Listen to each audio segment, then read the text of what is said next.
السلام علیکم ویئرز، آج کی ویڈیو میں بائیوگرافی پیش کرنے جا رہا ہوں مولانا طارق جمیل صاحب کے حوالے سے۔ شروع سے لے کر آخر تک ضرور دیکھیے گا۔ مولانا طارق جمیل 1953 میں ملتان کے قریب تلمبہ میں پیدا ہوئے۔ مولانا طارق جمیل کے والد کا تعلق مسلم راجپوت برادری سے تھا۔ وہ ایک ماہر زراعت تھا اور اپنے کھیت اور مقامی علاقے میں ایک قابل احترام شخص تھا۔ میاں چنو شہر میں مولانا طارق جمیل کی پرورش ہوئی۔ گورنمنٹ کالج یونیورسٹی لاہور سے پری میڈیکل میں ہائر سیکنڈری اسکول کی تعلیم مکمل کرنے کے بعد انہوں نے لاہور کے کنگ ایڈورڈ میڈیکل کالج میں داخلہ لیا۔ انہوں نے اپنے MBBS کرنے کا ارادہ کیا، لیکن روحانیت کی طرف جھکاؤ نے جلد ہی اسے اسلامی تعلیم کی طرف راغب ہونے کی تاکید کی۔ اس کے بعد انہوں نے رائے وینڈ پاکستان سے اسلامی تعلیم حاصل کی، جہاں انہوں نے قرآن، حدیث، شریعت، تصوف، منطق اور فقہ کی تعلیم حاصل کی۔ مولانا طارق جمیل نے لاہور میں ہاسٹل کی زندگی کے دوران اسلام کی نشو و نما کی اور بنیادی طور پر تبلیغی جماعت کے اس گروپ کے ممبروں سے منسوب کیا جا سکتا ہے جن کی وہ اپنی کالج کی زندگی کے دوران ہی دوستی بنی۔ وہ لوگوں کو اسلامی اقدار اور اصولوں پر عمل پیرا ہونے اور ان کی روزمرہ کی زندگی کو عملی جامہ پہنانے کی ترغیب دیتے ہوئے باقاعدگی سے لیکچر اور تقریر کرتے ہیں۔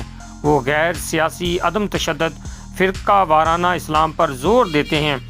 مولانا طارق جمیل نے اس مقصد کے لیے بڑے پیمانے پر سفر کیا اور پوری دنیا میں ہزاروں لیکچر دیے۔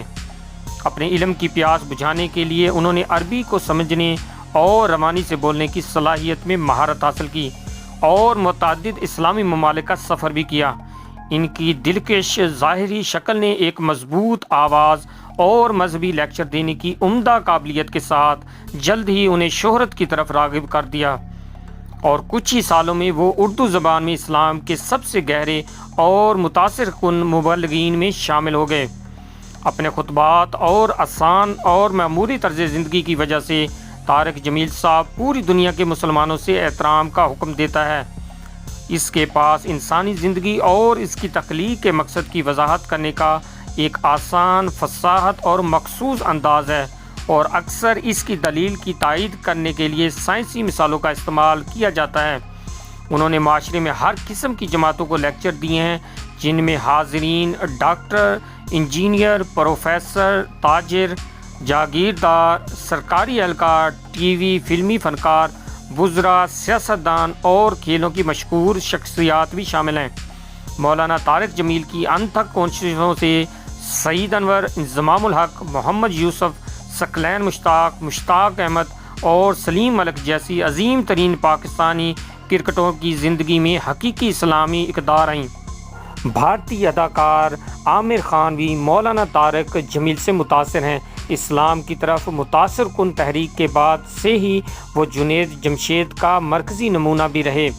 عام غلط فہمی کے برخلاف اسلام بالا تر امن اور سلامتی کا مذہب ہے۔ طارق جمیل کے لیکچرز میں اسلام کے بہت سارے معاملات اور معاشرتی تشویش شامل ہیں۔ وہ خاص طور پر تزکیہ نفس، پر تشدد طریقوں سے اجتناب، اللہ کے احکامات کی پابندی اور حضرت محمد صلی اللہ علیہ وآلہ وسلم کی سنت پر عمل کرنے پر زور دیتے ہیں۔ مولانا طارق جمیل بار بار مسلمانوں کو توبہ کرنے، گزشتہ گناہوں کے لیے توبہ کرنے اور زندگی گزارنے کے غلط طریقوں سے پیچھے ہٹنے کے لیے کہتے ہیں، اور غلط راستے کو چھوڑ کر سیدھے راستے پر واپس آنے کے لیے ہدایت کرتے ہیں۔ وہ اخلاقی انحطاط، فحاشی اور بے شرمی کا سخت تنقید کرنے والا شخص ہے، جس نے مسلمانوں کی نوجوان نسل میں اپنا مضبوط گڑھ قائم کیا ہوا ہے۔ یہ تھی مولانا طارق جمیل صاحب کی بائیوگرافی۔ امید کرتا ہوں آپ کو پسند آئے گی اور آپ اس ویڈیو کو بھی شیئر کریں گے۔